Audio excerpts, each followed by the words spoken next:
మార్చి 1న తిరుపతి సభలో ప్రత్యేక హోదాపై కాంగ్రెస్ డిక్లరేషన్ ప్రకటిస్తుందని ఏపీసీసీ చీఫ్ షర్మిల తెలిపారు.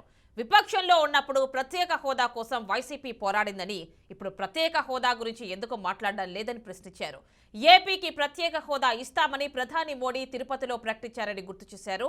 10 ఏళ్లుగా ప్రత్యేక హోదా అంశాన్ని కేంద్రం ఎందుకు విస్మరించిందని షర్మిల ప్రశ్నించారు. ప్రధాని మోడీ హామీ ఇచ్చిన చోటనే కాంగ్రెస్ పార్టీ డిక్లరేషన్ ప్రకటించనుందని చెప్పారు. ఈరోజు మన కర్మ ఏమిటంటే అటు పాలక పక్షం ఇటు ప్రతిపక్షం రెండు అదే బీజేపీ పార్టీకి ఊడిగలు చేస్తున్నాయి. ఒక్క లాభం మనకు చేయలేదు, ఒక్క మేలు మనకు చేయలేదు, ఒక్క వాగ్దానం మనం నిలబెట్టుకోలేదు. అయినా ఇటు చంద్రబాబు గారు ఇటు జగన్మోహన్ రెడ్డి గారు ఇద్దరు అదే మోడీకి అదే బీజేపీ పార్టీకి బానిసలు కావడమే కాకుండా ఈరోజు రాష్ట్ర ప్రజలను కూడా బానిసలు చేసే ప్రయత్నం చేస్తున్నాయి. ఎంత విచిత్రం అండి. 10 సంవత్సరాలైందే, 10 సంవత్సరాలైంది మనకు ప్రత్యేక హోదా ఇస్తాము అని చెప్పి. ఈ 10 సంవత్సరాలలో ప్రత్యేక హోదా లేకపోతేనే కదా మనం ఒక్క అడుగు కూడా ముందు వేయలేకపోయాం.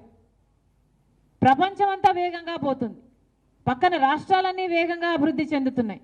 కానీ మన రాష్ట్రం మాత్రం అసలు ఒక్క అడుగు కాదు కదా, పక్క రాష్ట్రాలతో పోలిస్తే అవి వేగంగా వెళ్ళిపోతున్నాయి. కాబట్టి మనం 25 అడుగులు వెనక్కేసాం. ఇది కర్మ కాకపోతే ఏమిటి? ప్రశ్నించే వాళ్ళు ఎవరైనా ఉన్నారా?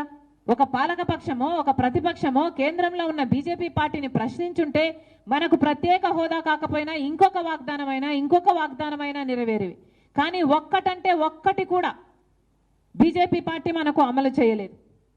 అసలు ప్రత్యేక హోదా వస్తే ఎన్ని మేలులు కలుగుతాయో ప్రజలందరూ కూడా మళ్ళొకసారి అర్థం చేసుకోవాలనే ఈ ప్రత్యేక హోదా డిక్లరేషన్ మేము తిరుపతి వేదికగా 1వ తేదీన పెట్టదలుచుకున్నాం.